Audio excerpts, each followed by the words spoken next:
Hello and welcome to the Avrum Rosensweig show, and the series is called Parshas and Prose. And I am doing this show together with my very dear friend and my co-host, Rabbi Shlomo Gemara. How are you, Rabbi? Thank you very much. Physically, I'm very well, but we do this postcard on Tisha B'Av, a morning day. And, I came only an hour ago from Shul, and I find myself really very, very sad. Um, I just came last week from Israel, and, there is a beautiful minhag that people leave the book of the lamentation in Shul because we will not need it next year, right? Because Mashiach will come, the redemption will come. So many people used to leave it in Shul. And every Tisha B'Av, I think to myself, wow, maybe this is the last Tisha B'Av. And hopefully next year it's going to be so much better. And after October 7th, I have to tell you that many of the words of this lamentation, the keynote book, became so real, became frighteningly something that we all experienced. When you talk about the desecrating of the holiness of life, of raping the girls of Zion, you think it's something from the past, right? And you want to think that, it cannot repeat again. And this year proved us wrong, proved us that things like this, I don't want to say cyclical, but we can never ignore the fact that sometimes the most terrible events in Jewish history will repeat themselves. Rabbi, today, Tisha B'Av, the 9th of Av, is commemorating the fall, the destruction of the two temples. Similarly, we also remember in 1492 when the Jews were kicked out of Spain, and there are other incidents throughout history. When you celebrate Tisha B'Av, when you go through the day, do you see those edifices in your mind? Do you imagine that we once actually had these big buildings where we did sacrifices and many different avodah, Jewish responsibilities in terms of what God has commanded us? Do you see those? Do you sense them? I sense them. And I'm very grateful that we have at least one day like this. I don't want to live my life in the shadow of the destruction and the tragedies of Jewish history. Actually, the strength of the Jewish people is to raise above the destruction and to create and recreate and building families and building communities. But I think it's very, very important that at least once a year we remember what we went through. And it's very, very interesting that the book that we are going to discuss today, the 100 Years of Solitude, is talking about this very idea of not forgetting your past and the price communities and people pay for repeating the mistakes of the past just because they didn't learn properly their past. Is the temple still a part of your life?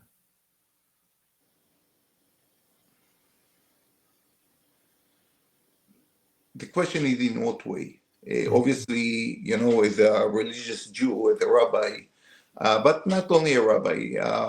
I'm part of a great community that davens 3 times a day. "V'techezena einenu b'shuvcha leTzion." We are wishing for the day that we are going to see with our own eye the return of God to Zion. That means that we are praying for the rebuilding of Jerusalem and the Holy Temple. But life in the time of the temple were very different from today. And sometimes I think, is it going to be easy to change to a day where you bring sacrifice and you have to keep very strict laws of purity? Do we want to have it? It's very easy to say with your lips, yes, it's going to be so incredible. But our life today in the modern world are so different from the requirements of what we are going to have to do and to behave like when the temple is going to be rebuilt. And on one hand, I have to tell you, we pray for it. At the same time, I think to myself, wow, this is going to be very different lifestyle. Am I ready for this? Yes. Yes.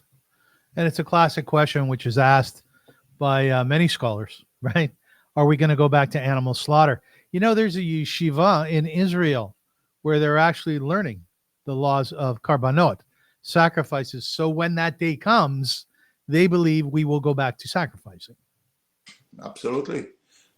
In Jerusalem, there are few institutions actually that are preparing for all kind of aspect of Beit HaMikdash. I can tell you that I know like very serious people who are coming a few times a year to practice the singing of the Levites. And they prepare musically and harmonizing. I'm talking about serious people, not like what we call Michiganers, which, by the way, Yeah. we have many of them, too many of them too. Because on one hand, we have to prepare ourselves to a change. You know, something very, very amazing to me, and maybe when we will talk about 100 Years of Solitude, we will touch upon it. You know, we are in the middle of our Jewish history. Normally, history is looking to the past, and you don't know much about your future. If you are smart enough, you can learn from your mistake and to make the future much better. But you know, Jewish history is actually about the end of days. The backdrop of Jewish history is the future. We think about, as I say, like the return of all Jews to Israel, to the rebuilding of Beit HaMikdash, to have lives that are going to guide the entire world one day. And we are just in the middle. So I find this idea fascinating, that actually we live for the future, not only in the shadows of the past. And, you know, because my love to the Roman culture and to Rome itself, I can tell you for the Romans, this is all about past. These are debris, this is archaeology sites. They don't think about the future. For us, when I go to the Titus Ark, it's actually the future.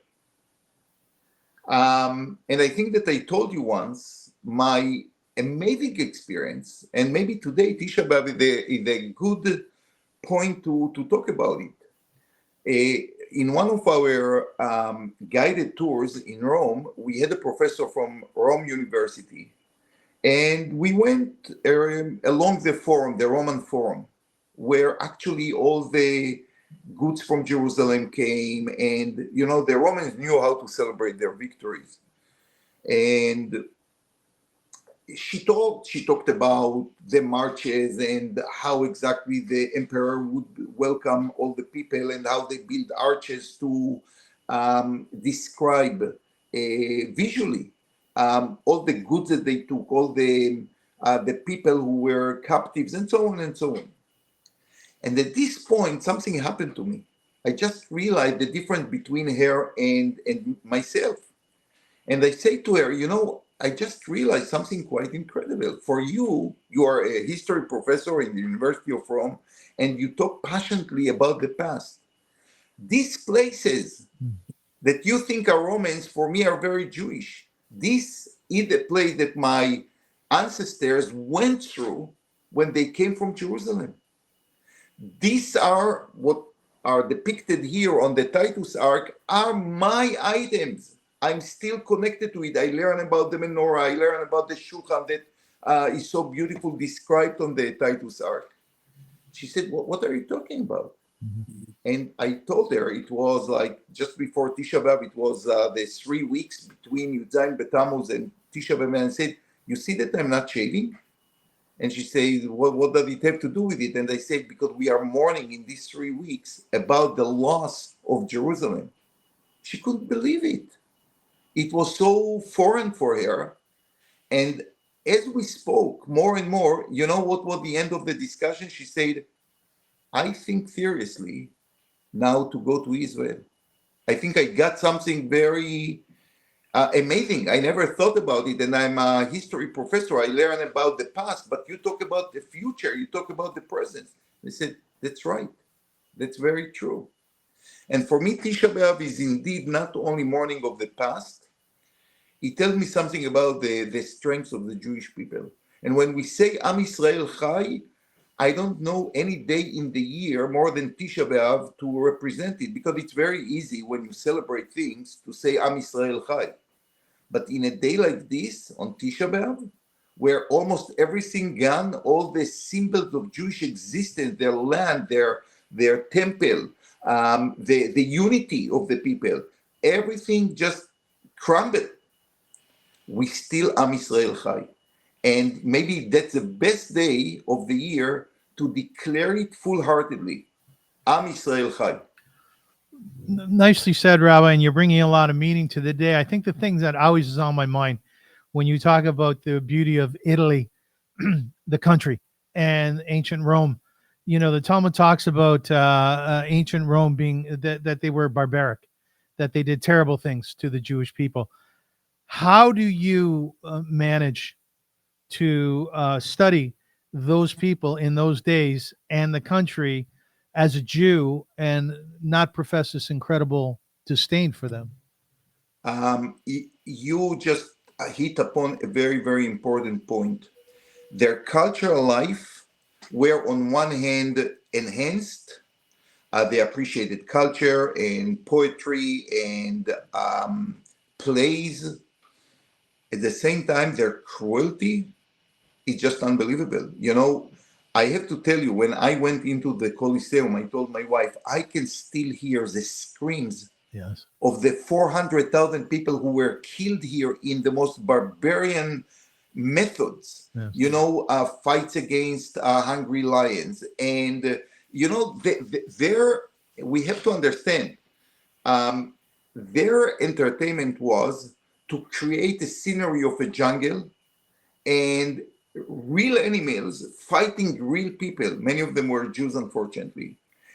And I do believe that when our sages arrived to Rome and they went next to the Colosseum, by the way, it was built by Jewish money, by all the good that they took from Beit HaMikdash and by Jewish slaves. This is a fact, that's a historical fact. When they heard the screams coming from the Colosseum, when they saw what is the entertainment of the Romans, they knew that the fall of Rome is inevitable. There is no question that an empire like this, that based on such a corruption and immoral behaviors and lifestyle, is doomed to fall down. And that's exactly what happened. It took time, it took 200 years, but it happened.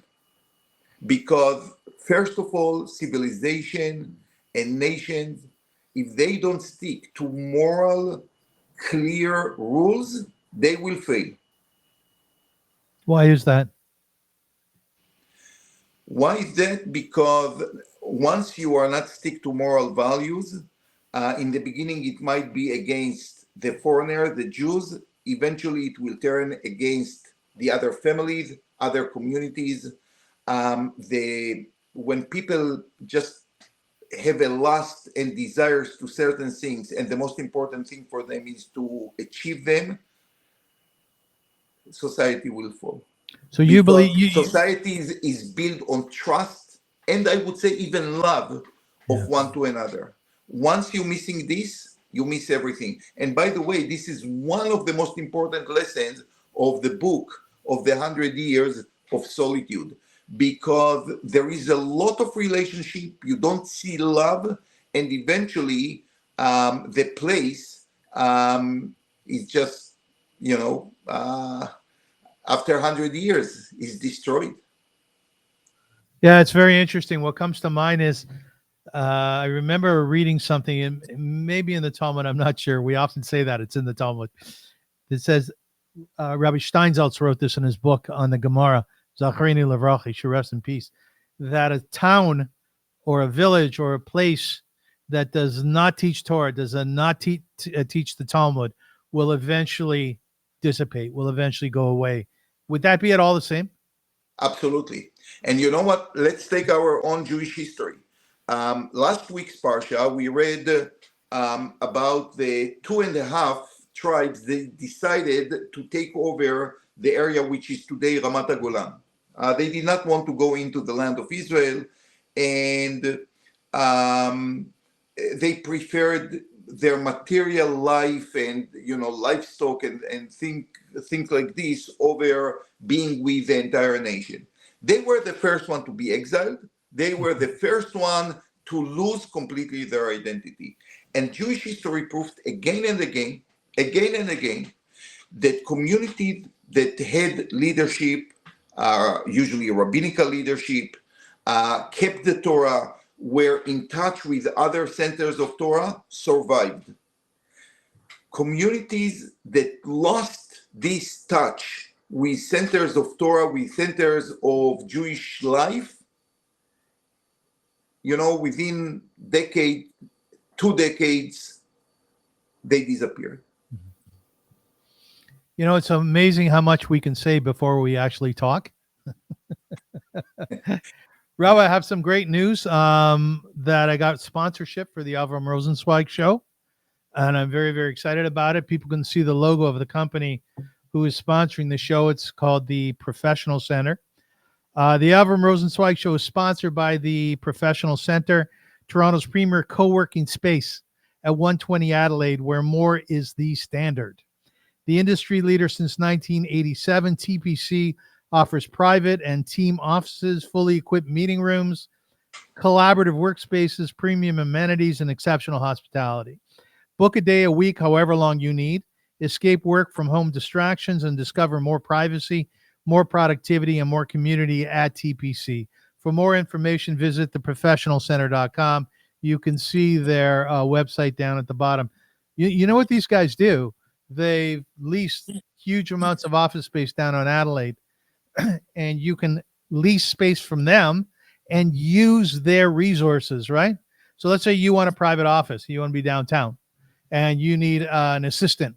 You'll get one of their assistants to work with you. It's very cool. Very, very modern, Wow. Hey, Avrum, maybe our next podcast, we should go there. And it's a good idea. That's a great idea. We can use their offices, meeting places. It's a very interesting concept, because I see more and more. I can see my own children, they work from home, and yes, that's right. Many times I think I actually would like to have like a professional environment to work in. I think you're more productive, less distractions. So I would like to try it one day. Agreed. So talk to your sponsors. I'll speak to them. We are going to have one of our podcasts there. Very good. So, ladies and gentlemen, the series that the Rabbi and I are doing is called Parshas and Prose. And essentially what we do is we take the portion of the Parsha of the week from the Torah, of which there are 54, and we study it through the lens of classic literature. The Parsha of which we're studying this week is called Vae'etchanan, and it is the second Parsha. When I say Parsha, it means portion, in the book of Devarim, which is the final book in the Torah. There are 5 books. This portion happens to have 118 psukim, which means 118 lines. Let me just give you a quick synopsis of what the Parsha is talking about so you have a sense of where the Rabbi and I are going. It speaks about a number of different things. Firstly, Moses' plea for entry. This is a really important piece in the Torah where Moses was punished by God for, we'll talk about for what, and God denied him entrance into Eretz Yisroel, a really big deal. The Parsha talks about review of the victory over Sihon and Og. It also speaks about Joshua's commission. In other words, Moses is giving over his leadership to Joshua, his assistant, really, over the years. And the beautiful piece of liturgy that we say a number of times during the day, many times throughout the year on holidays, the Shema, is actually written in this Parsha. Now, the big thing, too, is the 10 Commandments are in the Parsha. And what I'd like to do, Rabbi, if you're amenable, before we start our schmooze here, I have started to use the internet more so and virtual reality. Are you into using it at all? Virtual reality. What does that mean? Like when you can see 3Ds? No, it's It's software on the internet whereby you can ask questions. A lot of people are using it for writing essays and things like that. But essentially, it is a mode. It's a new approach to computerization, whereby information can be gathered. Much information can be gathered at your fingertips, right? So you are talking about the artificial intelligence. Yes, artificial intelligence. Yes, Yeah. yes. So I asked This, artificial. by the way, it became like the most frightening thing to many teachers, because today every student can write. Yeah. Can write or can download amazing articles and questions and answers to everything. And I can tell you that in our community of teachers, in the last 2 years, this is a major topic. Yes, with the good comes the bad. Now let me tell you one of the good pieces here. I ask it to write a poem about the 10 Commandments. You want to hear the poem that it gave me? Please? Listen to this. Upon the mount where silence sings, the 10 Commandments on stone were etched. A beacon through the ages bright brings a truth that time has never stretched. The first decree, a truth profound, no gods before the Lord should stand, for in the one all faith is found, the Creator with outstretched hand. The second warns of idols made, no graven images to praise, for spirit dwells not in the shade of craftsman's art or worldly gaze. The third speaks of a sacred name in reverence it must be held. No blasphemy should bring to shame the word by which the heart is swelled. The Sabbath rest, the day to cease from toil and trouble, find repose to honor God with quiet peace, and let the soul's true rhythm flow. Honor thy father and mother, a bond of love and respect, grace, for in their care like none other lies wisdom, light, and time's embrace. The sixth commandment, pure and clear, no killing of another life, for peace and love must draw us near and spare from pain and needless strife. Adultery sin, the seventh call, a vow of faithfulness to keep. In trust and love let honor fall, where hearts in sacred union sleep. The eighth speaks of the thief's disgrace, to take what's not with honest hand, for justice in a rightful place is a law where none should understand. The ninth commandment holds a line against false witness and deceit, for truth and trust and speech align, where honest hearts and minds shall meet. And finally, the 10th command, in jealousy the heart should strive, for coveting can blind the hand to joy in what we truly have. What do you think? Well, Avrum, I'm afraid that no one will need us anymore. I know, me too. It's fascinating, isn't it? It's fascinating. It is. And from what I understand, it learns all the time, and it will become better and better. You know what? I wonder what is going to be the end of it. On one hand, I welcome every new, and this is an amazing technology, no question about it. It's going to change the world in many ways. At the same time, I think it's very easy to see the dangers of it. To misuse it. And again, if we want to go back to Macondo, this like mysterious place that was established in 100 Years of Solitude, it starts actually with discoveries. You know, the nomads, the gypsies that are going from one place to another, and they bring with them certain knowledge that fascinate Jose Arcadio, Buendía. Knowledge is something that on one hand expand your mind, at the same time is very dangerous. And I have to tell you that 100 Years of Solitude start in a way of our own Genesis, Sefer Bereshit. You create a new place. It reminds you paradise, Gan Eden, the place is perfect. And this quest of knowledge of the person who established it, Jose Arcadio, is a source of all the trouble that will come later. Isn't it exactly what, chapter 3 in Genesis describes? Once you want to know more, there will be many dangers that will take you out of Eden and You will have to challenge many difficult social and community challenges. So to me, it has some biblical connotations, this book, in many ways. Can I tell you something about Herzl, the visionary of the state of Israel? Herzl was intellectual on the first class. He was a Hungarian writer, and he wrote not only journalism when journalism was a badge of honor. Unfortunately, today it's not exactly the same with all journalists. Maybe some of them are still keeping a high level of journalism. He was also like a playwright, and I'll tell you one of his plays, which is very interesting. He wrote a long Greek mythology, and he wrote I will tell you it in short.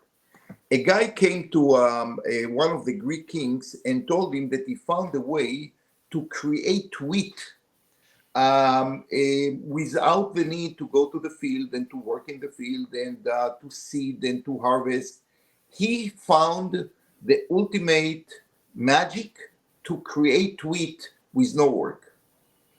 And he actually presented in front of the king and all of the ministers, and everyone is going bananas. This is going to save like Greece and the world. There will be no hunger anymore. And the king tell his closest advisor at nighttime, go and kill this guy. And he killed him. And everyone was so like upset because he took with him to the grave, he took the secret of how to produce wheat. And the king said, if this guy would be alive and will teach people how to make wheat in a magic, Greek and the world is going to be destroyed. Because people will not work. People will lose their reason why to meet each other, to trade. The world is going to lose its meaning. And when I see many of these wonderful inventions, it reminds me this story of Herzl. I don't know what is going to be the end of it. I can tell you about students who stop learn or read, and they have now a slave that will do the work for them. And there is a whole industry for teachers and schools and universities how to find out who used artificial intelligence instead of developing her or his own ideas. By the way, just a side point, when you tell me about Herzl's playwriting acumen, I love that when I learn about these great men or great women in history who were also extraordinarily good at something else. Like Einstein, as an example, was a virtuoso when it came to playing violin, right? Da Vinci was basically, he's known for his art, but the truth of the matter, he was an Olympian. And I'm always fascinated by these individuals who are so eclectic in nature, Renaissance men or Renaissance women, as Herzl was, right? Yeah. Ladies and gentlemen, the book that we're speaking about today is 100 Years of Solitude, and it was written by Gabriel García Márquez, who was a Colombian novelist, journalist, and a Nobel laureate whose imaginative storytelling reshaped modern literature. Why is that? Well, he was born in Colombia in 1927. García Márquez is celebrated for pioneering the genre of magical realism, blending the fantastical with the ordinary in ways that capture the complexity of Latin American culture and history. His most acclaimed work, 100 Years of Solitude, published in 1967, is a sweeping epic that chronicles the rise and fall of the Buendía family in the mythical town of Macondo, offering a rich tapestry of political and social commentary. García Márquez's writing is noted for its lush, poetic prose and its profound exploration of human experience, making him one of the most influential literary figures of the 20th century. Rabbi, magical realism, do we find that in the Torah? Isn't all the Torah is magic realism? Is it? I would say that the book of Shmot and Bamidbar the second and the fourth are clearly like woven of real life and magic. Think about the manna. If you tell it today, in the book of 100 Years of Solitude, in the funeral, I believe, of the founder of Macondo, there was a rain of yellow flowers. Do you remember this scene? Now think about it. Like, that is very different from the man that comes from heaven, or the well of water that is going with them in the desert. So there is a mixture of magic realism, which was, of course, real. The story itself, by the book itself, it's obviously come from imagination. But I want to tell you, I don't think that Márquez was the inventor of this genre. Actually, before we discuss it, I made sure to see a few of the interviews that he gave after he won the Nobel Prize in, I believe, 82. And he said that the source of his writing, this magic realism, come from his grandmother. He said that she used to tell him this kind of story without a blink, like this was life. Like, butterflies came into home and spoke to her and spoke to him. It was like life and magic blend together.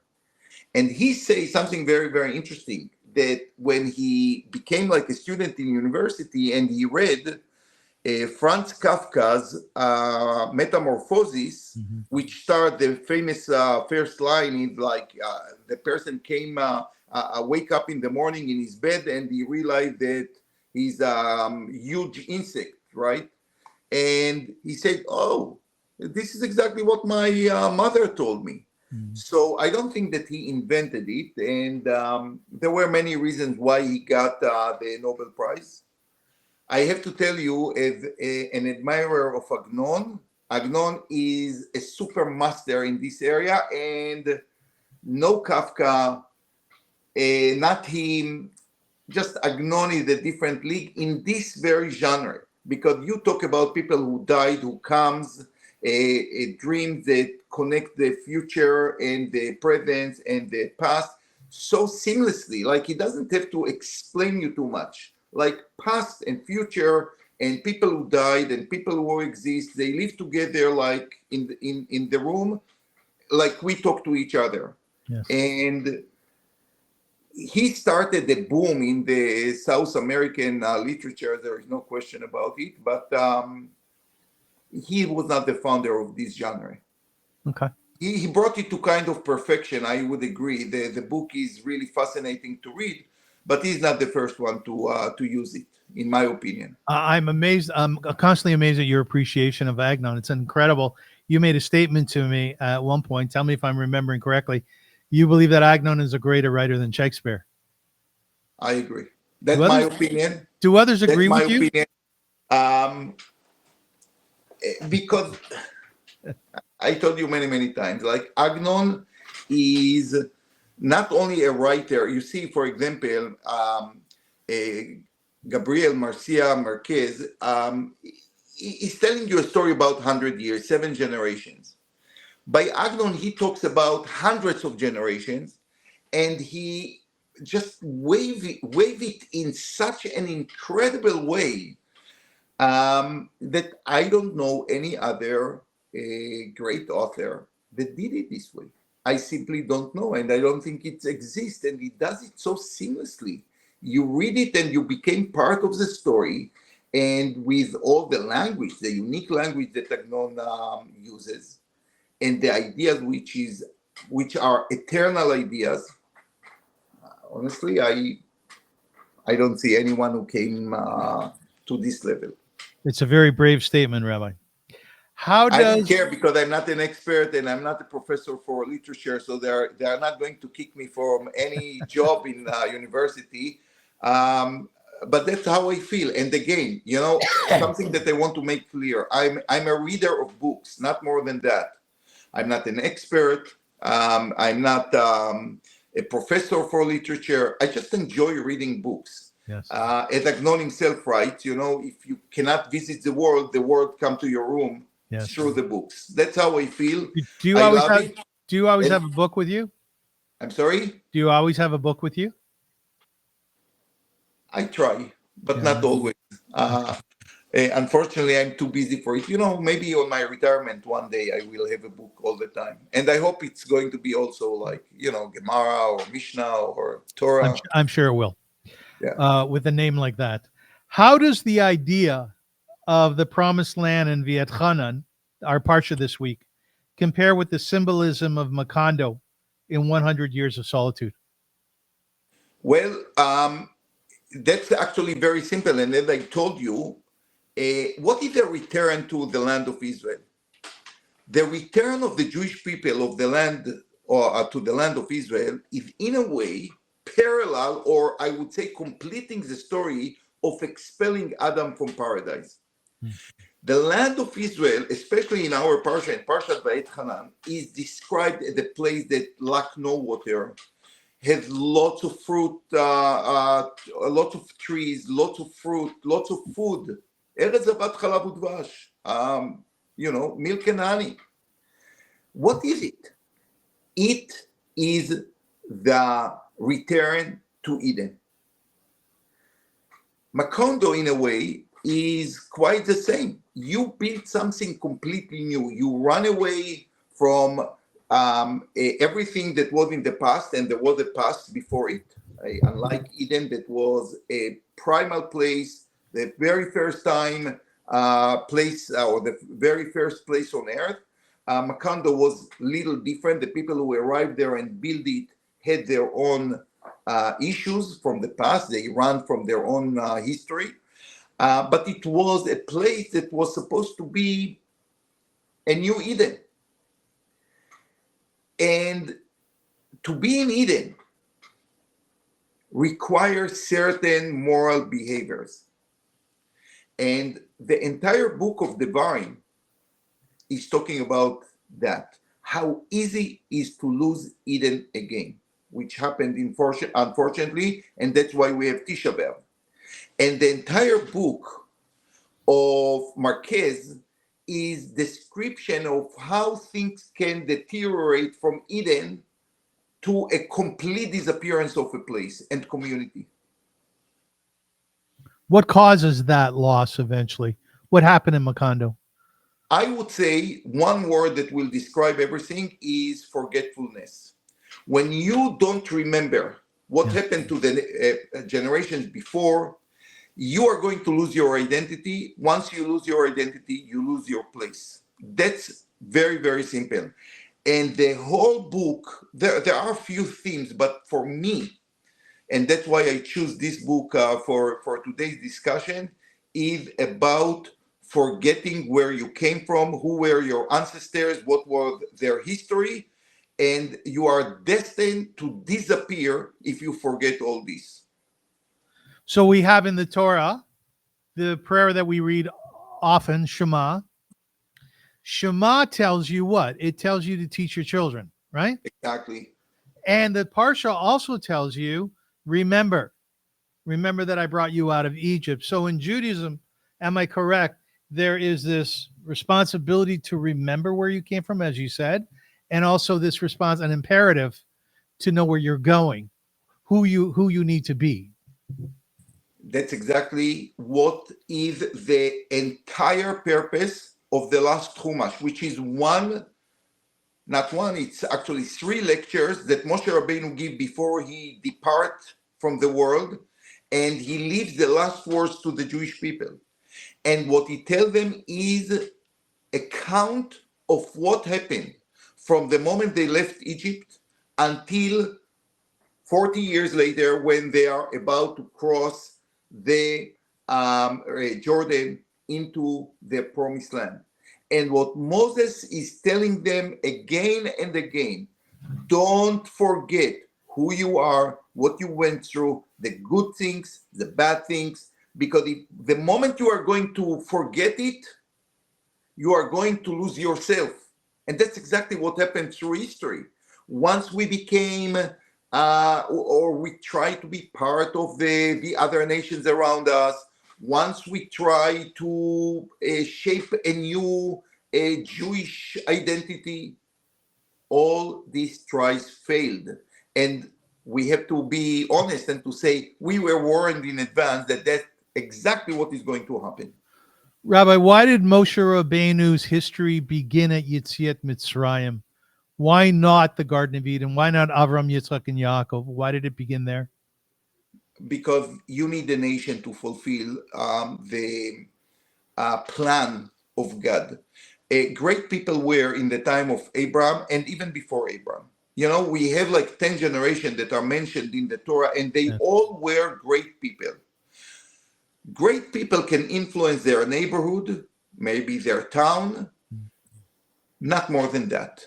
God had a plan for the entire world to be a good place, good people, and you need the nation to do it. You have to put a finger to show this is a nation, we want to be like them. Their morals should be our morals.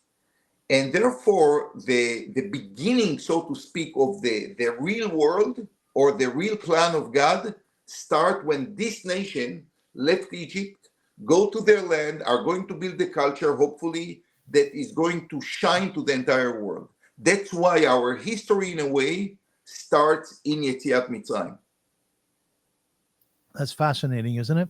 That it starts there? Absolutely. And you know what? We have in our Parsha the 10 commandments, precepts, and they start with this acknowledge, Ani Hashem Elokecha asher hotzeiticha me'eretz Mitzrayim. Why Hashem does not say, I am the God that created heaven and earth? Because it's not important. We were not there at the time. We have a mission. When God gave us the Torah, He gave us a mission. And the mission started the moment we left Egypt to build our own culture, our own laws, our own land, our own nation. And that's why we start everything with Yetziat Mitzrayim and not the beginning of the creation of the world, not even by Abraham. We remember who we are, who were our forefathers. But as a nation, the story starts in Yetziat Mitzrayim. Are there any of the 10 commandments that you've ever wondered about why they're part of the 10? Actually, I always thought, for example, lo tirtzach, don't kill, don't steal. Like many nations, you don't have to be like a Jew to have the 10 commandments to not to kill others. I think in many ancient, even ancient culture, it was very clear. Once you are allowed to kill, then there will be no society. So why the Torah had to write it? Yeah. So I always wondered about this part of I would say the second part of the tablet, which seems to be very logical to any nation. And the answer is, I think I understood it over time, that unlike the law that many nations have that come to restore order, every law that we have is telling us a different story. It's not only for the order of society that we don't kill.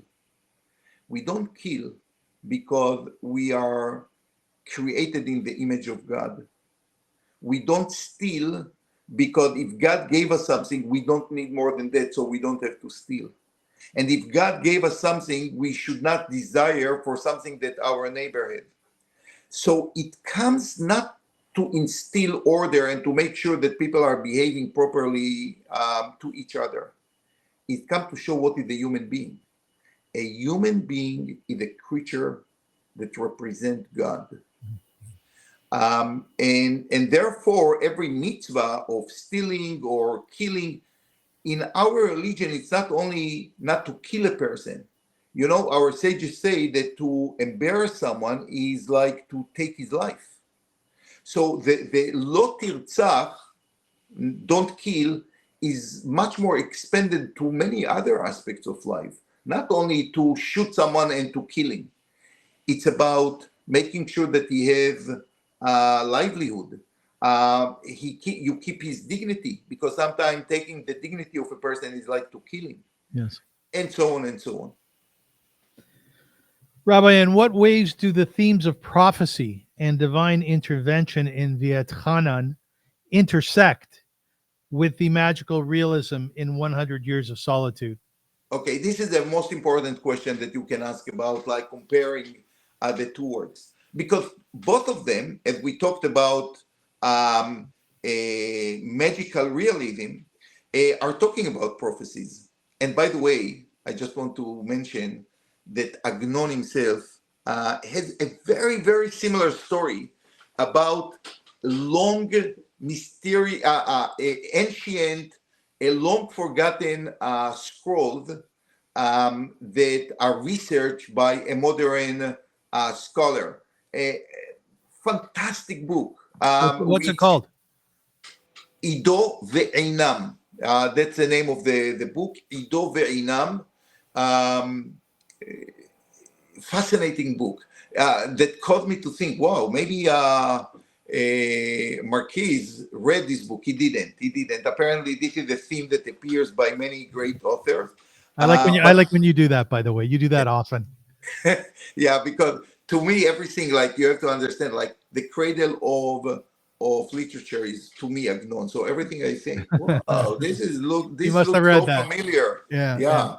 Must be like that he read him. He didn't read him. I'm pretty sure about it. Anyway, prophecies are very, very important. The Torah is actually predicting what is going to happen. Moshe Rabbeinu is telling them what is going to happen in the future, exactly the same as it happened in the book of 100 Years of Solitude.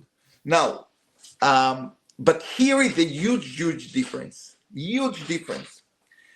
What Márquez is doing is under the idea of determination. When you read the book, you can see that everything is faithful. Everything, the fate, you cannot run away from it. And at the end of the book, it shows it was already written. Mm-hmm. And the destruction of Macondo and what is going to happen to every person of the family is so clear that at the end, at the last chapter, actually, he starts like to skip the pages. He doesn't have to read it because he knows exactly what it says, because he knew it from his own experience. And here is the huge difference between prophecies of the Torah and the prophecies that he's talking about. The prophecies of the Torah are prophecies of warning. At the end of the day, it's us, people, who can change the prophecies. The prophecies are telling us certain behaviors, certain paths of life are going to cause A, B, and C. But the Torah does not tell us that the destruction of the temple is inevitable. Mm-hmm. No, if we would change our ways, if we are going to be good to each other, if we are going to love each other, if we are not going to disdain the major sins of shfichut damim, murder, and idolatry, we can save the situation. The temple could stand forever. It's about us. And that's such an important difference between the Torah and all this literature, because it started with the Greeks. Everything is predetermined. Everything is going to be like this. You cannot fight your fate, and so on. The Torah is so much against it. No, we can fight. Actually, we know sometimes the future because we have to fight it. And to me, like, the Torah is so inspiring compared to the Greek mythology, Shakespeare, and yes, Gabriel, García, Márquez. Also, like, this determination has no place in Jewish thought. We can determine our own fate. Yeah, Rabbi, a few weeks ago when we talked about the prince, and I said to you, Rob, it seems like you like Machiavellian, his approach. You said, I both like it and I hate it. And what you meant by that was that Machiavelli believed, unlike the Torah, that people are vicious, that people are liars, right? That there's nowhere to go with that, and therefore you have to be very tough. You yourself have a right to lie as a prince and to kill people, whereas the Torah looks at our potential of what we can be, right? That's right. That's right. And as I said, it's true that the Torah, our nationhood, started in Yetziat Mitzrayim, but we read and learn the Parshiot of Bereshit to tell us who we are as human beings. And God created us in his image. That's a major, major statement that we have to remember. And that means that we can create what God is doing. He's creating. We can also create. We cannot create mountains. We cannot create other things, but we can create ourselves. That's what it means to be in the image of God. And the entire Bible is about this very idea. People can change their ways. We are, getting closer to the days of tshuva, of repentance. This is a master idea in Jewish thought. We are owners of ourselves. We can change our ways. We can transform ourselves from a very low situation to the highest one. Where are we at today, the Jewish people? In what way? That's a big question. And I feel myself like unqualified, to judge the Jewish people. Because one thing that I learned from Jewish history, Avrum, and I think it's very important, and especially in the Tanakh, you cannot predict the Jewish people. We hit such low points in our history, and few years later, with the right leadership, we were transformed to a nation that represent the ideas of God. Let's take, the end of the book of Judges. It talks about a terrible, terrible episode that takes place. A wife of a person was raped. Yeah. He cut her pieces. He sent it to the entire nation. The tribes want to eliminate completely the tribe of Binyamin. And you think that's the end. This is like a Sodom and Amorah. And many of the descriptions are very similar. And you know what? Few years later, you have a new person. Actually, let's start with the woman Hannah. She gave birth to Samuel, to the prophet Shmuel. He appointed a king. The first one was not very successful. Then King David comes, and the entire thing changes. And years later, Solomon is built the temple. So when everyone maybe thought that this is the end of Jewish history, you come to a completely new age. What people thought about after the Holocaust, I'm pretty sure that many people thought, okay, we'll give them a land. How long they can survive there, around all these Arab nations and all the soil in Israel that are abundant in this world. I'm sure that many people saw that this is the end of the Jewish people. And where we are today, Baruch Hashem, we have, with all the troubles, with all the October 7th and Yom Kippur War and many other things, where are the Jewish people today? Can you compare it to what we have 200 years ago? I have to tell you, one of my greatest difficulties is to say the keynote to Tisha B'Av, because they were written in the 12th century and the 11th century when Jews were in one of the lowest points of Jewish history. We are not there anymore. It's very, very hard to connect to the words. I told you, October 7th proved us that we are not there yet. We are not out of the wood. But the Jewish people are experiencing a very, very different experience these days than the time that these lamentations were written. And Baruch Hashem that we see, as I said, things are changing, sometimes completely unexpectedly. Rabbi, to get back to the book and the Parsha, what is the significance of leadership and succession in VAETCHANAN, and how does it compare to the leadership dynamics in 100 Years of Solitude? Okay, let's start with the book. The book describes actually 7 generations. I don't know if it was hard for you to follow the Jose Arcadio and the whole names of the Buendía family that are repeating themselves. Sometimes you have to take a map just to remember, wait a second, we talked about him before. No, this is a new one. This is the 3rd generation. This is the 5th generation. Right. And so on. I don't know if you were confused with Aureliano, like this name I think repeats itself at least 5 or 6 times, and it's talking about different people. Now, again, with leadership, we have to remember this. Like the first leader of the family, Joe de Arcadio, he had a vision. He is a great person, but he could not transmit his vision completely to his family. It was not like we have Moshe kibel Torah miSinai u'mesara liYoshua, Yoshua lezkenim. You know, the Mishnah described that you take the entire tradition and you give it entirely to your student, and the student give it entirely to the next one. This does not exist. Every generation experiences new experiences and forgets the lessons from the previous generations. It comes on many, many levels. It comes about the names. The name is just one aspect of it. It talks about like the relationship that he hints. It was not exactly Gilui Arayot. It was not brother and sister, but many, many times like the marriage inside the family with very close relatives. Yes.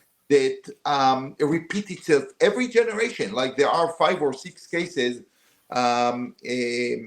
that you know very close relatives are marrying each other, and not always out of love, or sometimes it turns to be to affair with others. So there is a complete lack of leadership in this family. Things are not going down, because what does it mean, leadership? As you mentioned before, Veshinantam levanecha. Now, Veshinantam levanecha was true about my great-grandfather, and about my grandfather, and my father, and myself, and to my children on. Like, we teach the Torah as it is to the next generation.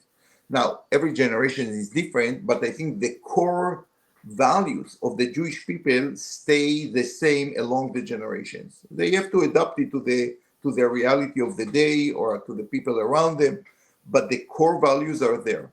What happened in our book is that actually it's not going. Actually, different ideas and different experiences are going to one generation. They are very different in the next one, and there is no core values that keeps the core family values along the generations. And that's a very big difference between this book and our Torah, that actually want the core values to go from one generation to another with no change whatsoever. Very good. Finally, how do the expressions of faith and spirituality in VAETCHANAN compare with the religious and existential reflections in 100 Years of Solitude? For the people who read the book, I think in many, many cases, spirituality is in the core of this book. There is no question. Religion, I would say, less. But, and this, I think, is because the life of the author himself, you know, Gabriel García Márquez had life, which are very, very interesting. I don't know if he rebelled against the church. I believe so, because he was actually quite a communist. So he talks more about spirituality rather than religion. And again, the decline is going from one generation to another. There is a lack of morality. Actually, the morality, in a way, came from these nomads, the strangers to the community of Macondo itself. And the entire book is telling us how actually they lack core value, religious core values. They developed their own values in a way, and some of them were great.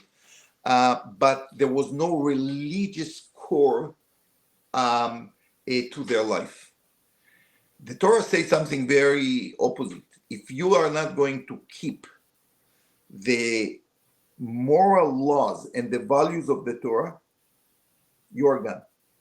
That's why we have to repeat again in our Parsha, in the Parsha of VAETCHANAN, the 10 Commandments.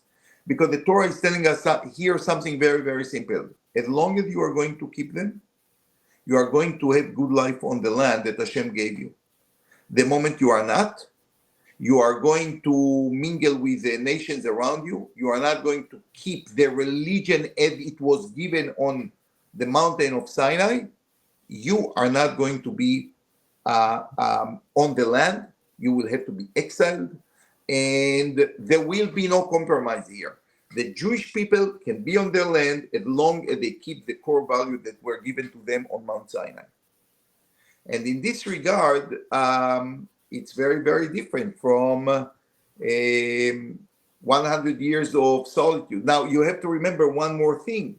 We are on Tisha B'Av. That's exactly what we say on Tisha B'Av. We recognize that all the exile and the destruction of the temple were a result of forgetting and not practicing these laws. You know, there is something very interesting that I want to say.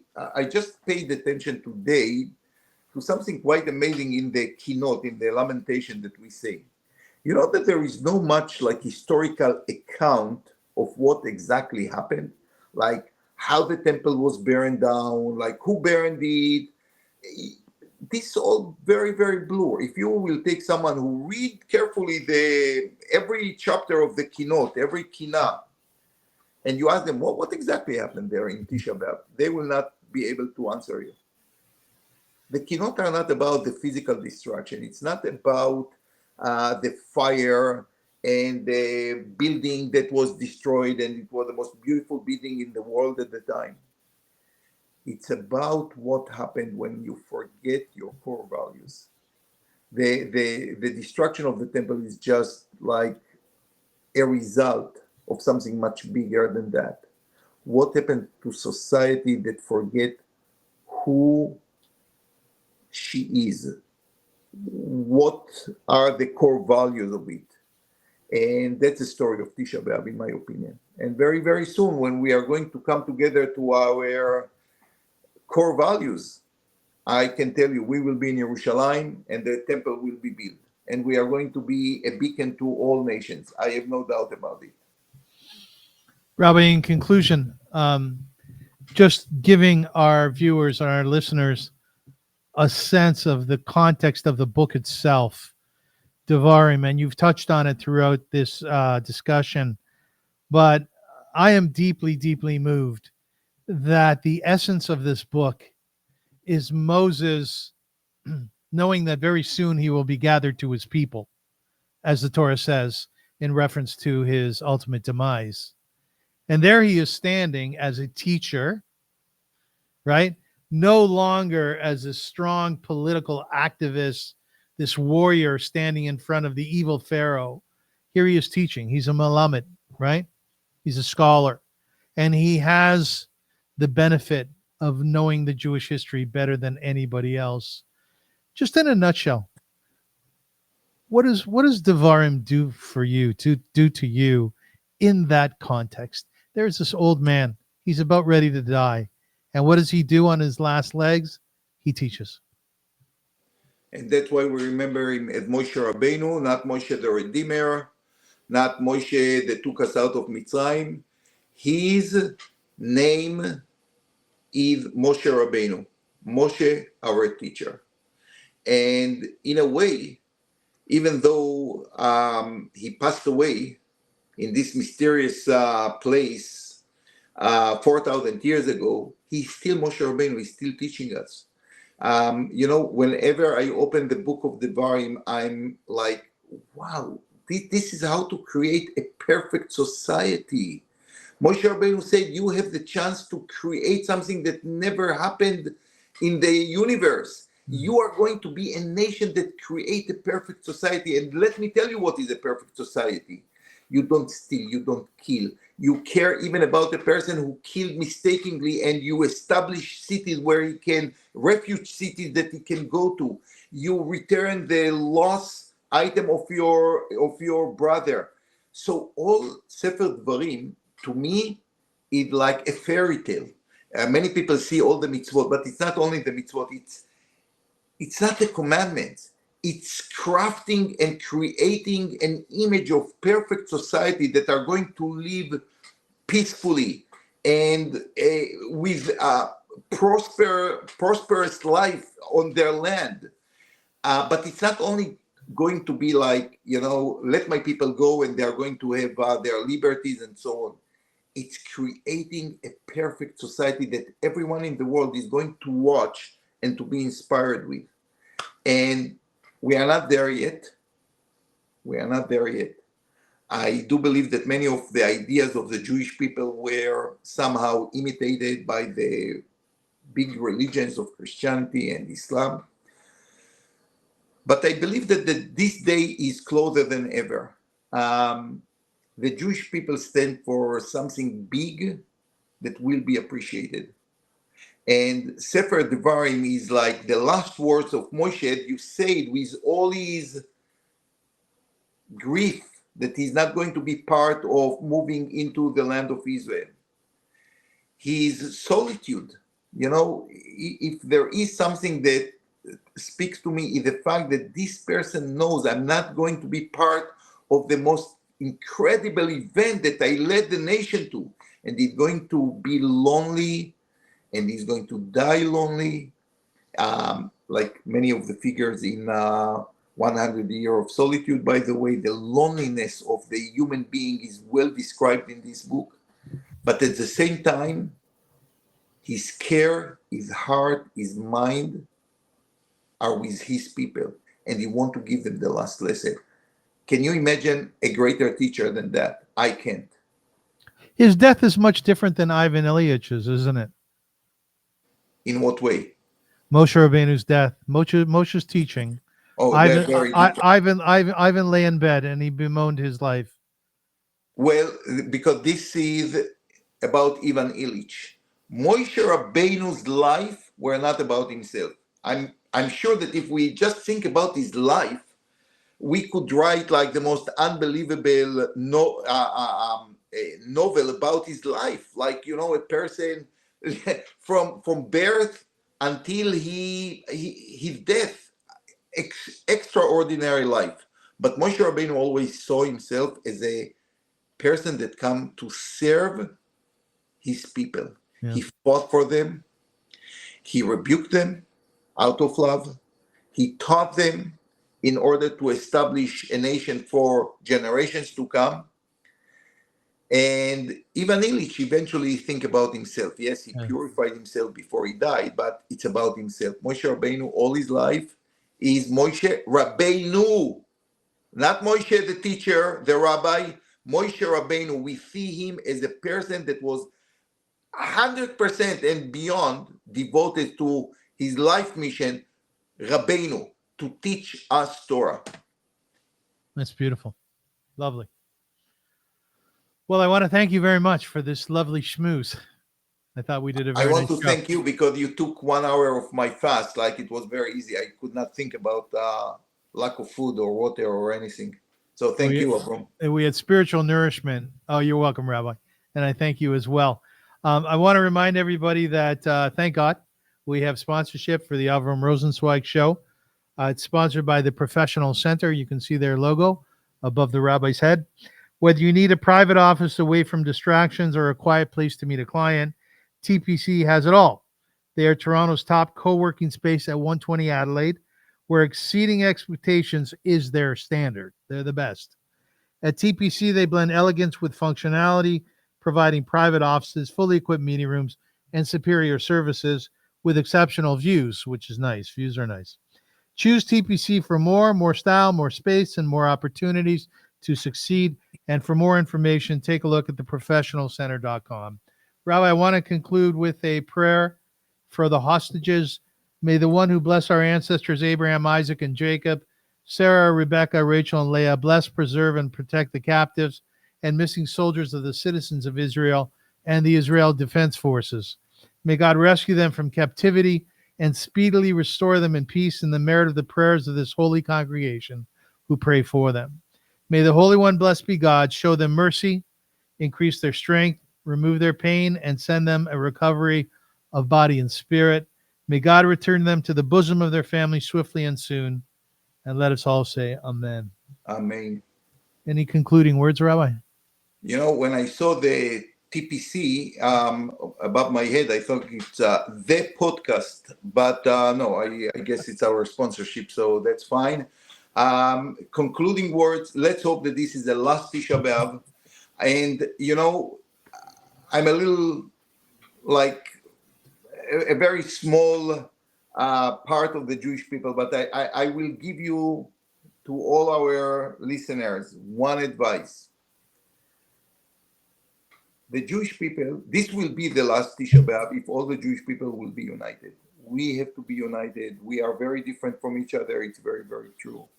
But there is so much power in all of us that has to come together. And I can tell you, the moment this is going to happen, I'm sure, I'm so convinced, all the hostages are going to come back. The Jewish people are going to love each other, and we are going to live the most wonderful life in our promised land, as our Parsha promises. So let's try to be just a little bit nicer to each other. What is required for that unity? To realize that we are different. I don't think that we can ignore this one.